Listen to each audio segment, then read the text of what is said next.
Ilang oras na siyang nasa ganong posisyon kaya pagtayo niya, napangawi siya dahil nanakit na ang likod niya at nangangalay na rin. Nanlalata ang tuhod na humiga siya sa kama niya padapa. Ilang saglit pa'y narinig niyang mahinang pagkatok sa pinto.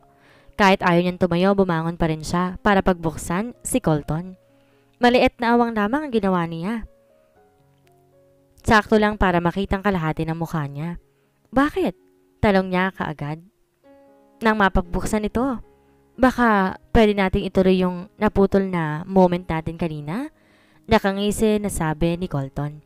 Nanlaki ang mata niya sa sinabi ni Colton. Mabilis pinagsaran niya ito ng pinto. Dinig niya ang malakas na halakak nito habang siya'y pulang-pulang mukha dahil sa hiya. Sira ulo. Pam, ano na? Tumatawa pa rin na sabi ni Colton. Pwisit ka? Manahimik ka nga. Gigil na singhal niya rito na tumatawa pa rin. Gaganti yata ito sa pagtawa niya kanina. Napabasangot na lamang siya. Minsan talaga naiisip niya na kung ito ba talaga ang Colton na kakilala niya. Nag-iiba na kasi ito ngayon. Kakahiga lang niya na makarinig na naman ng katok. Sa inis niya ay sumigaw na lamang siya mula sa pagkakahiga. Ano na naman ang walang kwentang sasabihin mo? Hindi tumatayong tanong niya. Pam, aalis na muna ako. Go! Huwag ka nang babalik. Buisit ka. Nakairap pang sabi niya pero tumawa lamang ito. Pagkaraan ng ilang minuto ay narinig pa niya ang pag-alis ng sasakyan nito. Tulad ng nakaraan ay naiwan ang amoy nito sa sofa. Para naging air freshener iyon sa paligid, nagugustuhin niyang amoyin maghapon. Mabilis na inawat niya ang sarili. Di talaga niya mapigilan na mag-isip ng kung ano-ano pagdating kay Colton. Masyado na siyang dadala na hindi niya namamalayan. Nahiga siya sa sofa at tumikab. Mas mabuti pa sigurong matulog muna siya habang wala pa ito. Pumikit siya at agad na nakatulog pagkalipas lamang ng ilang segundo. Napaaray siya na malaglag mula sa kinahigaan na sofa. Nilibot ng tingin ang paligid para hanapin ng tao na gustong makita ng mata niya pero walang nakita na bakas na nakauwi na ito. 8:00 na pala ng gabi. Mahabang naging tulog niya pero hindi pa rin umuwi si Colton. Saan ba ito nagpunta? Napailing siya sa sariling tanong. Ano ba ang pakialam niya kung saan ito nagpunta? Tsaka ano bang karapatan niya at kailangan pa niyang malaman? Mag-asawa lang naman sila sa papel at wala ng iba. Nakaramdam siya ng lungkot sa naisip. Tama. Mag-asawa lamang sila sa papel at wala ng iba. Paulit-ulit niyang sinasabi sa sarili iyon pero bakit hanggang ngayon hindi pa rin siya sanay? Siguro dahil minahal niya talaga ito kaya ganon. Tama na, Denise. Paano ko masasanay na wala na siya kung palagi mo siyang iisipin? Kausap niya sa sarili. Malungkot na pumasok siya ng kwarto at nahiga sa kama. Siguro nga hindi na ito babalik. Diba yun naman ang gusto mo? Kastigo ng isip niya. Lumipas pa ang ilang minuto at di talaga ito dumating. Tumayo siya para pumunta ng kusina. Di pa pala siya kumakain kaya kumakalam ng sikmura niya. Natigil siya sa paghakbang na makarinig ng paghinto ng sasakyan. Mabilis tumakbo siya pabalik sa kwarto at nagtulog-tulugan. Kung kanina ay mabigat ang katawan niya, ngayon naman tila nabuhayan siya, nakaramdam ng saya. Napangiti na marinig ang kanok ni Colton sa pinto. Nakauwi ka na pala. Kunwari, kagigising lamang na sabi niya. Tumango si Colton. I'm sorry kung ginabi ako. Nag-take out ako ng food sa isang restaurant. Tara, kain na tayo. Tinanguan lang niya ito bago sumunod dito. Kanina pa kita tinatawagan para ipaalam na gagabahin ako pero patay ang phone mo. Nag-aalala tuloy ako sa'yo. Nilabas ni Colton ang mga pagkain at inihain. Natigilan siya sa sinabi ni Colton. Tatawagan pala siya nito. Lobat kasi ang phone niya at nakalimutan niyang i-charge. Lihim siyang napangiti dahil sa sinabi nito. Parang lalo tuloy siyang gaganahan ngayon sa pagkain dahil sa sinabi nito. Sus, Denise, aminin mo, kinikilig ka lang. Pangaasar pa ng utak niya. Salamat sa pagkain, Colton. Sabi niya rito kahit ang totoo, ito ang gusto niyang sabihin. Salamat sa pagbalik. Nakangiting binati niya pabalik si Colton nang batiin siya nito. Kagigising lang niya at handa na siyang pumasok ng trabaho pero hindi pumayag si Colton hindi siya kumain bago umalis. Siyempre, sino ba naman siya para tumangging tikman ang luto ni Colton? Habang kumakain, iniiwasan niyang titigan to. Lalo na ang labi nitong nagpapaalala sa muntik na nilang paghahalikan. Di naman na bagong paghalik sa kanila. Mas nagpas pa nga doon na nagawa na nila eh. Pero dahil siguro matagal din silang di nagkita at siya na may nobyo na, iba na ang sitwasyon. Pagkatapos kumain, hinatid din siya agad ni Colton sa trabaho. Tulad na nakaraan, halos kandahaba ang leeg ng mga babae na nakakakita sa kanila. Kulang na nga lang magsitulo ang mga laway. Sa bagay, Hindi niya masisisi ang mga ito dahil talaga namang kalaway-laway si Colton. Napailing na lamang siya sa naisip. Nang aalis na siya papasok, pinigilan siya ni Colton sa braso, kaya humarap siya dito. Nanlaki ang mata niya na mabilis tumampi ang labi ni Colton sa labi niya. Di siya nakapag-react hanggang umalis na to sa harapan niya. Nanatiling nakaawang ang labi niya dahil sa gulat. Kung di pa rin niya narinig ang tukso ng mga katrabaho niya na nakitang ginawa ni Colton, hindi pa siya matatauhan. Shocks! Ninakawan siya ng halik ni Colton. Pulang-pula ang mukha niya habang naglalakad. Sigurado na siya naman na magiging tampuran ng tukso dahil sa ginawa ni Colton at tama nga siya dahil halos hindi siya tinigilan ng pang-aasar ng mga katrabaho niya. Natapos na lang buong araw, tinutuksa pa rin siya ng mga ito. Kasalanan lahat ni Colton to dahil nagkaroon ng urgent meeting. Napaaga din ang uwian nila. Ganon din ng mga estudyante. Dahil hindi alam ni Colton na nagpaaga ang uwian, hindi na siya sinundo pa nito. Sakto naman, nag-aya ang isang kasamahan niya na kumain sa isang restaurant at libre nito dahil malapit itong ikasal. Kaya naman halos lahat sila sumama. Ikaw, Mrs. Montalibano, kailan mo balak kuminto sa pagtatrabaho? Tanong ni Mrs. Kendra sa kanya. Nagtatakang tumingin siya rito at ganun din sa iba pa na para bang hinihintay ang sagot niya. Wala ka pa rin bang balak kuminto sa ngayon? O hintayin mo na munang lumaki ang tiyan mo? Tanong pa ulit ng matanda. Di niya maintindihan ang sinasabi nito. Dumampot siya ng basang may lamang iced tea at saka uminom. Tama nga si Mr. Montalibano. Masyado mong mahal ang trabaho mo kaya kahit ang nagdadalang tao ka na ay hindi mo nasa siya. Shocks! Sino nagdadalang tao? Ilang sandali pa bago pumasok sa utak niyang lahat. Siya ang tinutukoy nito na nagdadalang tao. At sigurado siyang si Colton na naman na may kagagawan. Peke siyang umiti. Kahit sa utak niya sinasakal niya si Colton. Sira ulo talagang lalaking yun. Kung ano-ano mga sinasabi. Nakahinga siya ng maluwag na ibaling ng mga kasama niya sa ibang usapan at hindi na tungkol sa kanya. Kung nasa harap lang talaga niya si Colton ngayon, baka nasakal niya na ito. Tumayo siya. Nagpaalam sa mga pupunta ng restroom. Pagkarating agad nang pumasok siya sa isang cubicle at umihi. Pagkatapos tumubas siya at nagugas ng kamay pero natigil sa paghuhugas na makita ko sinong babae. Nakapapasok lang. Ito ang babaeng kahalikan ni Colton. Agad na nagyuko siya ng ulo para hindi nito makita ang mukha niya. Wala na ako magagawa, okay? Sinabi ko naman sa'yo, diba? Hindi siya madadala ng galon-galon lang. My God! Bakit di mo na lang gawin ang plano mo? Total ikaw naman nakaisip niyan. May ines na tinig na sabi ng babae. Nagmamadali siyang lumabas ng restroom. Di niya gusto magtagal sa isang lugar kasamang babaeng to. Makita pa lang niya ang pinagparang dibdib nito'y nanliliit na siya. Siya nang napatingin sa flat niyang dibdib. Tumigil siya sa paglakad na may maisip. Bakit narito sa isla ang babae? Narito ba ito dahil kay Colton? Nakaramdam siya ng kirot sa dibdib. Kung tamang naisip niya, ibig sabihin totoo ang sinasabi ni Zorin sa kanya na may nobya na talaga si Colton. Naikayom niya ang kamao. Kung gano'n nagsinungaling ito sa kanya.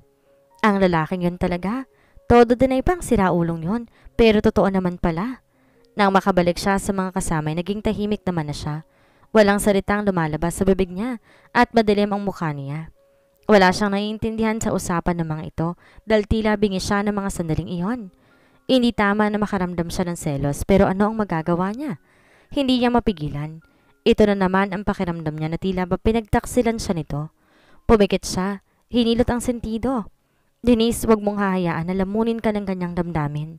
Wala namang kayo ni Colton kaya wala kang karapatang magselos. Sita ng isip niya. Bumuntong hininga siya. Pilit na pinakalma ang sarili. Natapos na lang ang pagkain lay wala nang salita na lumabas sa labi niya. Nauna din siyang magpaalam sa mga ito at nagdahilan na lang na sumama ang pakiramdam niya. Pagkarating sa bahay, nakita niya si Colton, nakatalikod at nagluluto. Halata ang gulat sa mata nito dahil maaga siyang nakauwi. Hindi niya ito pinansin. Pumasok agad sa kwarto niya. Pagkapasok sa kwarto, naligo siya at nagpalit ng damit. Nang kumatok si Colton, walang buhay ang mata na pinagbuksan niya ito. Tinignan lamang niya ito ng bakit look. Sana tinext or tinawagan mo ko para nasundo kita. Hindi na kailangan dahil kaya ko naman umuwi mag-isa. Putol niya rito. May sasabihin ka pa? Kita ang pagtataka sa mukha ni Colton dahil sa inasta niya. May problema ba, Pam? May kalakip na pag-aalala ang boses na tanong nito. Matamlay na umiling siya. Wala naman. Sige, matutulog na ako. Pagod na pagod ako ngayon. Pagdadahilan niya. Siya nga pala. Tapos na akong kumain sa labas kaya kumain ka na. Dagdag pa niya bago sinarado ang pinto. Pinagdikit niya ang labi, tsaka pumikit na nakasandal sa pinto. Ang totoo, hindi naman siya nakakain ng maayos kanina dahil sa gumugulo sa isipan niya. Pero hindi naman niya gusto na makita si Colton sa ngayon. Alam niya hindi tamang nararamdaman niya dahil wala naman silang relasyon. Kasal nga sila pero alam niya naman na hanggang sa papel lamang iyon at wala iyong halaga para dito. Nahinamos niyang kamay sa mukha at tila ba iiyak anumang oras. Huwag kang iiyak, Denise. Kausap pa niya sa sarili niya. Mabigat ang dibdib na humiga siya sa kama. Dala ng pagod, mabilis siyang nakatulog. Dumilat siya dahil tila nanunuyo ang lalamunan niya dahil sa uhaw. Pagtingin niya sa orasan, 12:00 na ng hating gabi. Tumayo siya at lumabas ng kwarto. Dahil patay ang ilaw, binuksan niya iyon kaya medyo napapikit pa siya nang bumaha ang liwanag. Natigil siya sa pagpunta ng kusina na makita si Colton na hubad ng pangitaas at nakahiga sa may sofa. Nakatihaya ito, kaya kita niya ang pandesal nito sa tiyan. Napanunok siya, nag-iwas ang tingin. Pakiramdam niya tuloy hindi na siya ang tubig ngayon. Nauuhaw siya, kundi sa lalaking nakahiga sa may sofa. Bakit naman kasi nakahubad ito? Hindi ba ito nilalamig? Ang lamig kaya kapag ganitong oras. Pumikit siya at pilit na inalis ang hubad na imahe ni Colton sa utak niya. Nagmamadali siyang pumunta ng kusina para kumuha naman ng tubig. Nang makakuha ng tubig, nagmamadali siyang uminom. Muntik pa niyang maibuga ang iniinom na may tumikim sa likod niya. Otomatikong napalingon siya kay Colton na agad naman niyang pinagsisihan tumambad sa paningin niya ang katawan nito. Inalis niya agad ang tingin dito at nagmamadali na inilapag ang baso para makapasok na sa kwarto niya. Pero nang dumaan siya sa gilid nito ay pinigilan siya nito sa braso. Pam, may pagtatanong sa mata ni Colton na nakatingin sa kanya. Kung may sasabihin ka bukas mo na sabihin, inaantok pa ako. Galit ka ba? Hindi siya nakapagsalita sa tanong ni Colton. Nakatingin lang siya sa magandang kulay berde nitong mata. I have this feeling. Nagalit ka sa akin, Pam? May I know why? May nagawa ba akong mali? Buwaba ang mata ni Colton sa labi niya kaya't naparunok siya. Gusto niya iiwas ang mata niya pero hindi niya magawa. Dinig din niyang pareho na silang mabigat ang paghinga. Hindi ako galit, Colton. Pagod lamang talaga ako. Sagot niya. Bumalik ang tingin ni Colton sa mata niya. Siya naman ang napatingin sa labi nito at napanunok. Bakit biglang uminit? Binitawan ni Colton ang braso niya. Akala niya hayaan na siya nitong umalis pero ipinaikot itong matigas sa braso nito sa bewang niya dahilan para magdikit ang katawan nilang dalawa. Colton? Gulat na reaksyon pa niya. Pam, hindi ko gusto na binabaliwala mo ako. Nakakabaliw ang ginagawa mo. Ginugulo mong isip ko. Paos na sabi ni Colton sa kanya na nagbigay na matinding kilabot sa pagkatao niya. Kung ang isip niya ay gusto nang itulak ito palayo pero hindi ang puso at katawan niya. Gusto niya ang init na magkadikit sila. Gusto niya ang tingin na ibibigay nito sa kanya ngayon. Mainit at nakakapaso. Nahigit niya ang hininga na maramdaman ang paglapat ng labi at tila ni Colton sa leeg niya. Humigpit pa ang hawak ng kamay niya sa matigas na braso ni Colton. Mas dumalim ang paghinga niya na maramdaman ang dila ni Colton na binabasa ang leeg niya. Di niya na kayang pigilan pa ang nararamdaman niya ngayon. Wala na siyang magagawa para pigilin to. Ang tayong magagawa na lamang niya ay magpadala at magpatuloy dahil baka ikabaliw niya pa kung lalabanan niya ang init na tumutupok sa katawan niya. Halos hindi pumapasok sa utak niya ang usapan ng mga katrabaho niya. Wala siyang kibo, tahimik lang dahil wala siya sa sarili. Kapag naiisip niya nangyari sa kanila ni Colton, gusto niyang kutusan ang sarili. Hindi niya napigilan ang sarili at nagpadala siya. Pasabi-sabi pa siyang iiwan niya ito at hindi magpapadala, pero bigo siya. Wala na talagang pag-asang matutupad niya pa ang pangako sa sarili na pag-iwas dahil aminin man niya o hindi, malakas mang-akit si Colton. Malakas mang-akit o naaakit ka lang? Napangwi siya sa sinabi ng isipan niya. Wala naman dapat sasihin kundi ang sarili lamang niya. Paano na to ngayon? Hindi pwedeng maulit pang nangyari sa kanila dahil may taong masasaktan sa gagawin niya. Bumuga siya ng hangin bago tumayo, tsaka nagpaalam sa mga kasama niya. Na mag-uwian, sinundo siya ni Colton. Walang salitang lumalabas sa bibig niya. Hindi niya nga nagawang batiin to pabalik. Habang nasa biyahe, ramdam niya ang pagtingin-tingin nito sa kanya. Binaliwala niyang pagtingin nito at natiling diretso ang mata niya. Pagdating sa bahay, pumasok agad siya sa kama at naligo muna bago nahiga sa kama niya. Paulit-ulit lumilitaw sa isipan niya. Natatawa siya sa sarili dahil puro siya ngayong pagsisisi sa sarili niya. Samantalang nakairang rounds naman sila kagabi. Bakit kaya ang bilis niyang maakit? Dahil tigang siya ng ilang taon? Napanguwi siya sa isip. Really, Denise? Tigang ka lang talaga? Tumayo siya at binuksan ng pinto na makarinig ng katok. Manood tayo ng TV? Nalukot ang mukha niya na mapansin na hindi lang basta ngiti ang nasa labi ni Colton nang bumungad to sa kanya.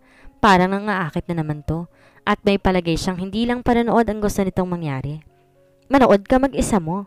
Singhal niya pero tinawanan lamang siya nito. Akmang isasara niya ang pinto nang iharang nitong isang kamay. Tingnan mo to, naglilihi ka agad. May pangaasar na boses na sabi ni Colton. Pinaningkitan niya ito ng mata dahil sa inis niya. Kulang na lang kutusan niya ito dahil sa pangaasar nito. Pwede ba tigilin mo ako dyan sa pangaasar mo?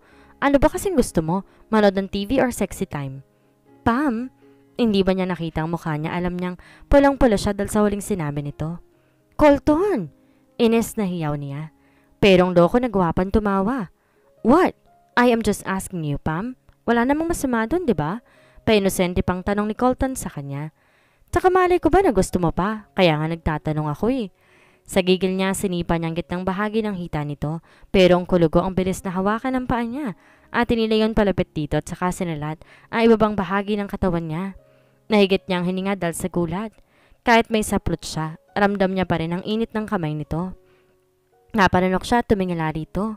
Bitiwan mo nga ako? Eh paano kung ayaw ko? May pilyong ngiti sa labi na sabi nito. Ano daw? Abat, sira ulo talaga tong kumog na to ah. Magsasalita sana siya na maramdaman ang pagdiin ng kamay nito sa kasalanan niya. Napaawang labi niya di dahil sa ines kundi sa kakaibang init na nabuhay sa katawan niya. Pakiramdam niya tuloy para siyang lalagnatin dahil lang sa paghawak ito. Sino bang hindi mag-iinit kung hawak ka ng lalaki na ganito kagwapo? Tingin pa lang nakakaakit na, ganito pa kayang hawak na siya? Nakayakap na ngayon ang isang binti niya sa bebang nito habang isang kamay nito'y nakahawak sa hita niya. Gusto niyang magbaba ng tingin pero may magnet sa mata nila kaya nanatili silang magkatitigan. Wala na rin ang pilyong ngiti sa mukha ni Colton kanina. Ngayon nakatingin ito sa kanya na may pagnanasa sa mata. Dinig din niya ang mabigat na paghinga nito at ilang beses din itong naparunok. Binasa ang sariling labi dahil tila nanunuyo iyon sa klase ng tingin na binibigay ni Alaric sa kanya. Nakangiti siya habang binabasa ang text ni Alaric. Kulang na nga lang mapunit ang labi niya eh. I miss you. Yun lang ang message pero shocks. Daig pang sinabihan ng I love you kung makangiti. Mabilis na binulsa niya ang cellphone dahil malapit nang matapos ang break time niya. Tinutok sa tuloy siya ng mga katrabaho niya dahil iba daw ang ngiti at saya niya sa mukha ngayon. Nadiligan na siya. Not one, not two, but so many times. Napailing siya sa naisip niya. Natigilan ng may maalala.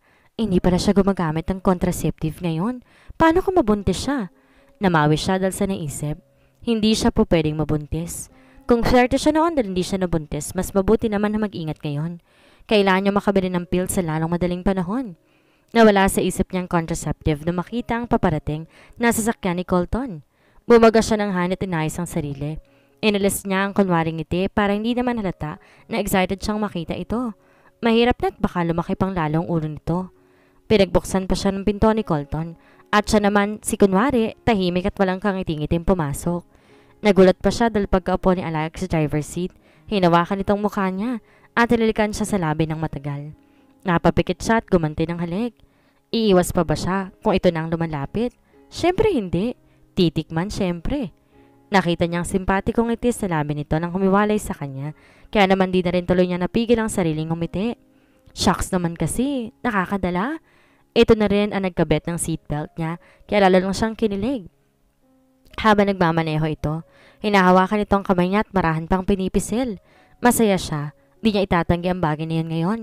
Di niya muna iisipin ang bukas o ang susunod pang mga araw. Ang mahalaga sa kanyang inaramdam niya na ganoon din ang gusto ni Colton ngayon.